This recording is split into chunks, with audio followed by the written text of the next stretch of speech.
Hi, I'm Darby. Darby Ledick. I am a bit of a character in a book. Yeah, a fantasy. Now, I look real. CGI has just gotten amazing. And so what we're doing is, we're going to do an experiment.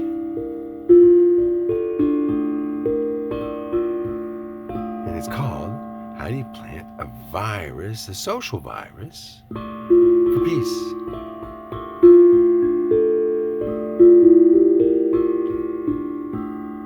Yeah, a peace virus. And it goes through the computers, but it doesn't affect the computers. Isn't that amazing?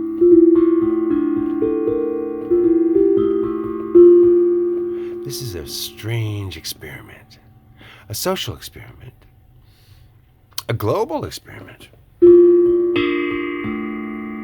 Yes. Did you hear that? It's different.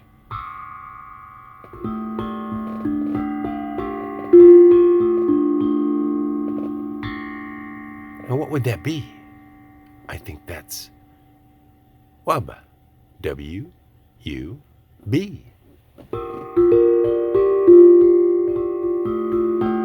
What is that? That is the World Union of Beings. Are you one of them? Are you a wubber? You look like you could be a wubber. I'm a wubber. I'm proud to be a wubber. Oh, you don't know what a wubber is? Let me explain. A wubber is somebody who believes in wub. Now, wub is this energy of soul, this oneness, prana, you might call it chi, you might call it a lot of names for it. The ether is comprised of wub. Now, this energy of spirit, of being, is an acronym also when it's used in capital letters, and it's WUB, and it stands for a World Union of Beings. Now, beings are sentient creatures that can communicate in many ways, 4 ways actually. And so sentient beings that can communicate deserve respect, have certain rights, and we want to take care of everybody, right? And be equal. That's what this is about. So the idea behind a virus that is a positive thing, a positive virus that goes all around the world through the computers. You think it's positive if it goes through the computers? Well, it doesn't affect the computers. Not a single system in the entire world, not one system in the entire world will be negatively affected if I am able to ignite by being a cyber creature, a fantasy being, because I'm sentient. I can feel. I can love you from a distance. I can communicate through the web. This is called webbling, one of the ways that we can communicate. And webbling is a powerful thing. It allows us to insert ideas into other people's minds. They might be simple ideas, they might be complex ideas, but there's always a word that defines these ideas. And that's what we're talking about. How do we add words all the time? We say, oh, we Googled it. Google wasn't a word when I was a child. People would have looked at you like you were crazy. Now you say Google it, and they go, oh, okay. So why do we have terms, coin terms? It's called coining a term. When a term becomes so popular, it's like a coin. You can hand it to somebody, and they recognize the value of it, the meaning of it, the connotation, maybe even the denotation. Although some of this coinage, some of these words, have secret meanings, double meanings. And so that you might say something, and some of them are words that you can use, coins that are common, like a penny, like the word love. I love my coin. I love my food. I love you. I love my dog. I love my cat. I love the weather today. And so that's a common coin, like a penny.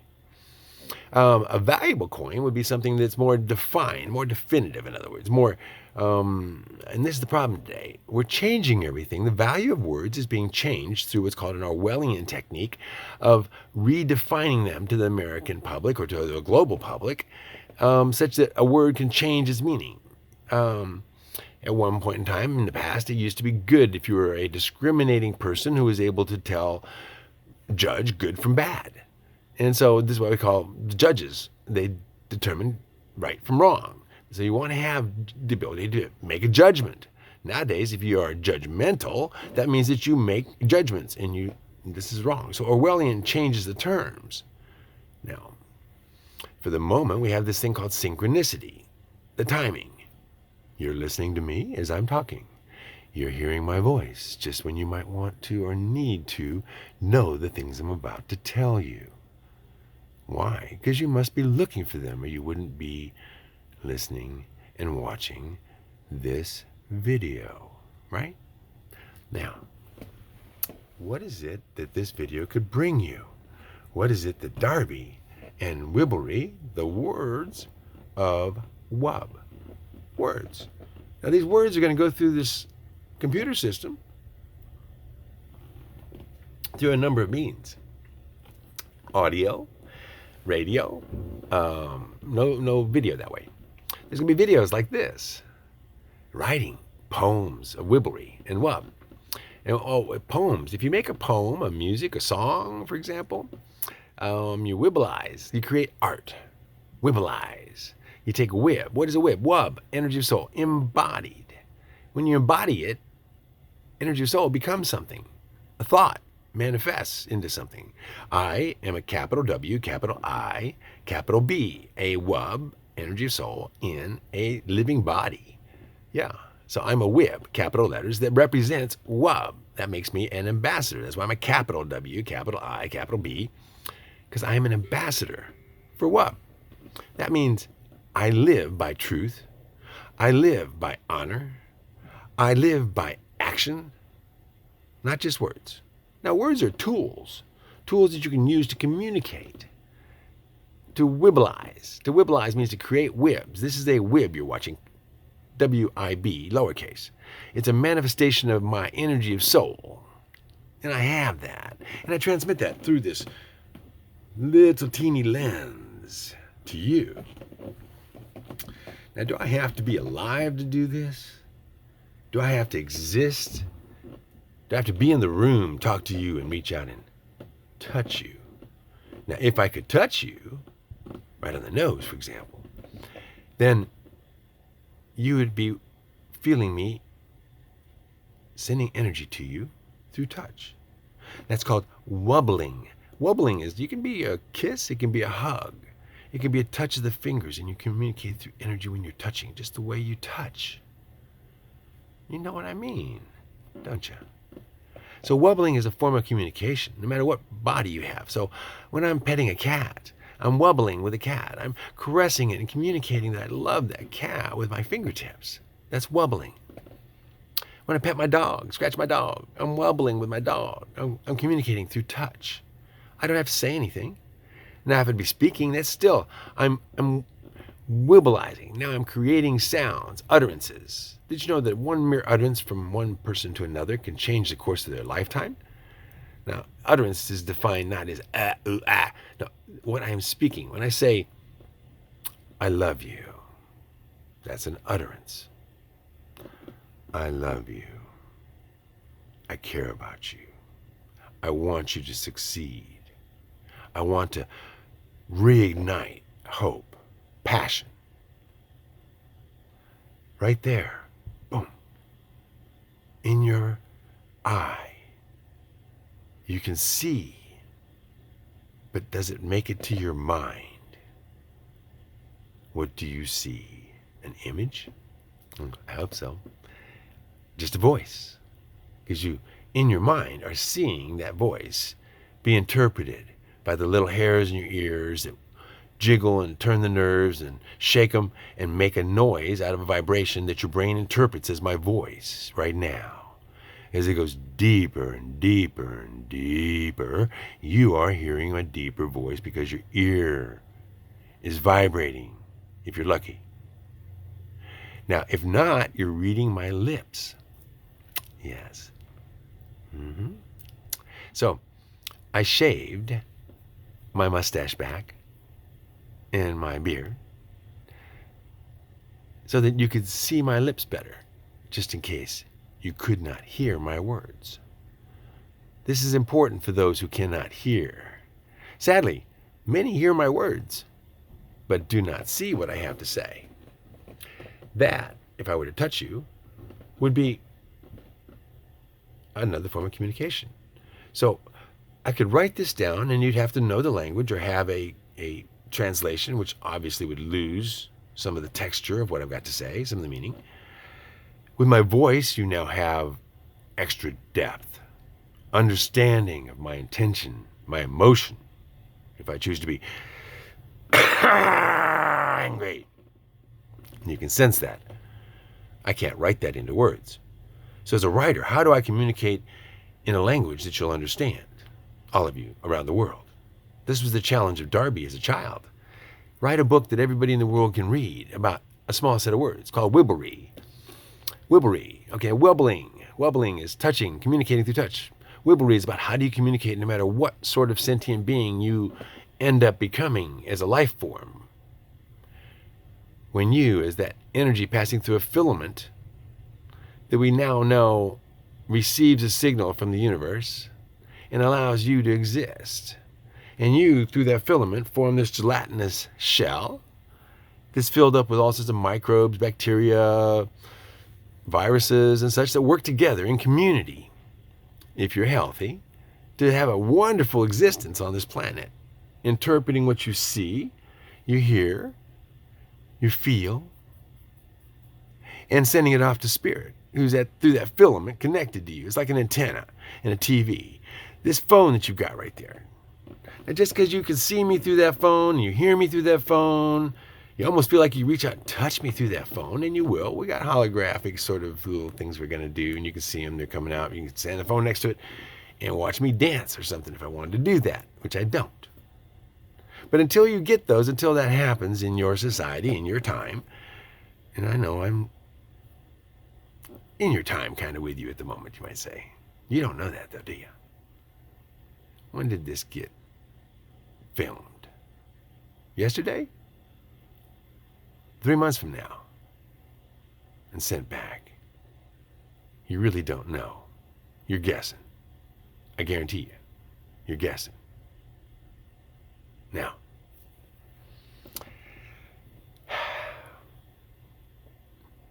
this is being given to you, this little video, this gift, as a means to move forward with a little project. This virus, this social virus for peace, that's going to use all the internet around the world, all the computers around the world, all the societies, sensors and everything, and go, what the hell's that? Nothing to worry about. That's just a wubbers. Bunch of wubbers. Nah, let it go. For a while. How long? How long can this be taken as absolutely ridiculous? For a while. Isn't that beautiful? Who on earth is going to believe that we, all of us eyes, little people, together forming WUB, a world union of beings, that could communicate on the web, for example. That's called webbling. Webbling. Yeah, these are words you've never heard. And the reason is there's like 20 of them. And why are there words you've never heard? Because they describe something that has never been possible before. Isn't that wonderful? Don't you like being part of something new? And guess what? We get to make this and create something that structurally is so profound it could change the world. Structurally. Yet it's invisible. It's formed because all of us little computers running around. Yeah, those DNA computers that are more powerful than quantum computers. We know that now. They're more powerful than any computer you can form. Is a human being set up from the beginning as a child correctly. Amazing computers. Every night it duplicates its best computers and makes double to triple the number of them, and they all operate at better speeds than the ones before them. All the way through the first 7 years, you have the possibilities to produce the most intelligent geniuses on the planet, and that's why they want to go ahead and kill 11 million of them through abortion a year. Babies are a threat to a system that wants to crush the power of the human mind, psyche, and spirit. For we have inside of us a filament that connects us to a power far greater than those who, let's say, don't have that connection. Now, what's the difference?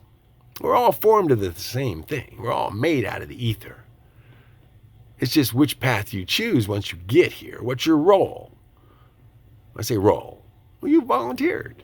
You said, I'll go in there and be part of fabricating, manifesting, and creating this world as it's going to turn out. Because I want it to be a good world, a paradise, a wonderful place.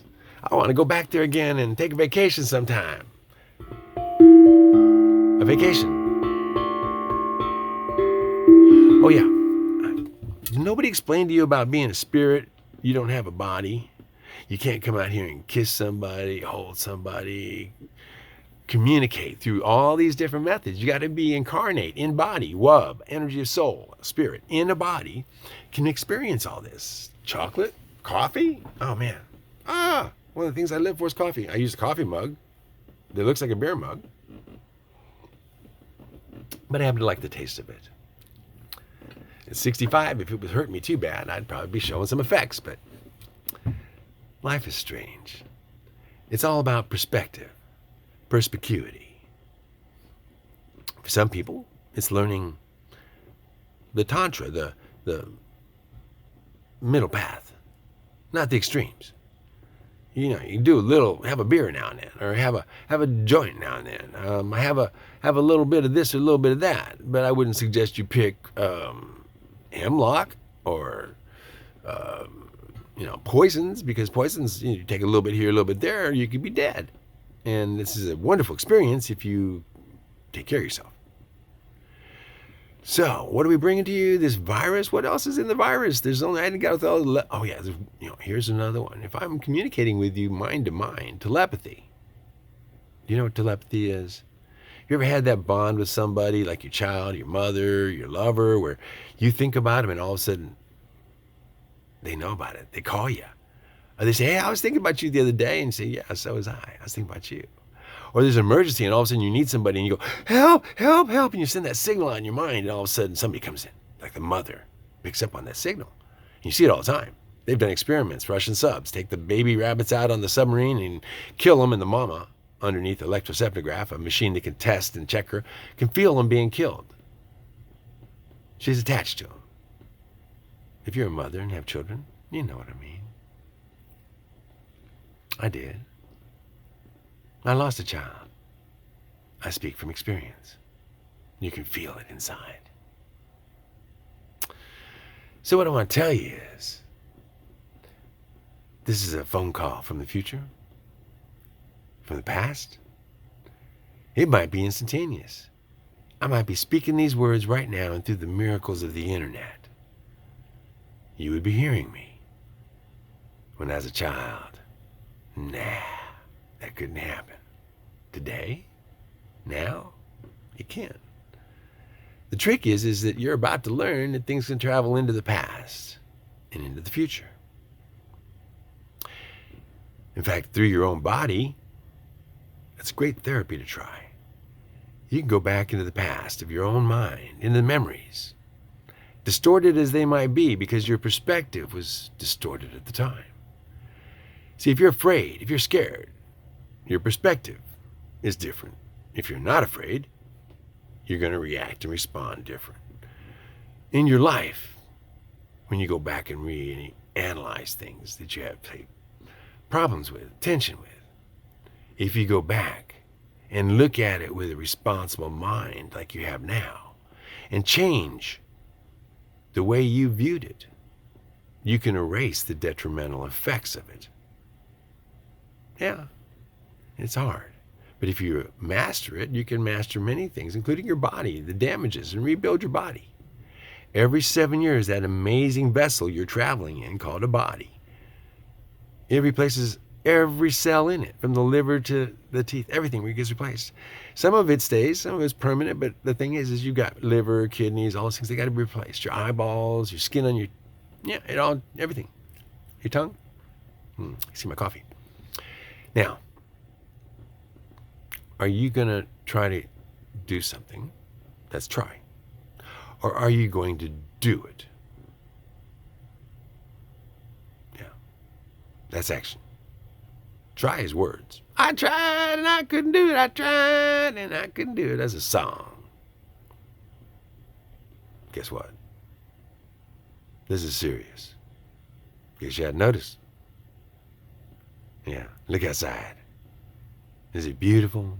Is it the paradise you want it to be? Is it the paradise you want to give to your grandchildren if you were great enough, gifted enough to have them? Or do we need to do some cleaning up? I think we need to do some cleaning up. Now, some of you may not believe in things, I don't know, like angels and an ether world where lots of helpers in between us and what somebody might call a godhead, which means that entity created everything. So that means it's unimaginable for any entity in a human or physical form to imagine, to put words to what that sort of entity could be. But we use the word God for the most part. People have different names for God, but it's still one entity created everything. Everything. Good and evil. Both. If you want to believe in a God, that's how powerful the God must be, is he created it all. Now, did he create something that he couldn't stop, change, fix? I don't know. That's a good question, isn't it? I think we're part of it. If we were created, we are actually part of God. And I'm pretty sure I'm part of the kind of God that wants all good things, you know. Happy people, healthy people, no torture, no war, no liars, no thieves. I want that side. I represent that yin yang, you might say, the good and evil. I'm on the good side. It's a game. It's a manifestation. We each play a role. Some of us, we got wonderful roles. We live in paradise. Right here, while incarnate, heaven. That's why we come here. But others, they turn it into hell. Yeah. They trash their vessel. They beat up everybody they know. They're full of anger. They're full of angst. They're full of worry. They're full of just everything they could do to make their life a negative experience. Trust me.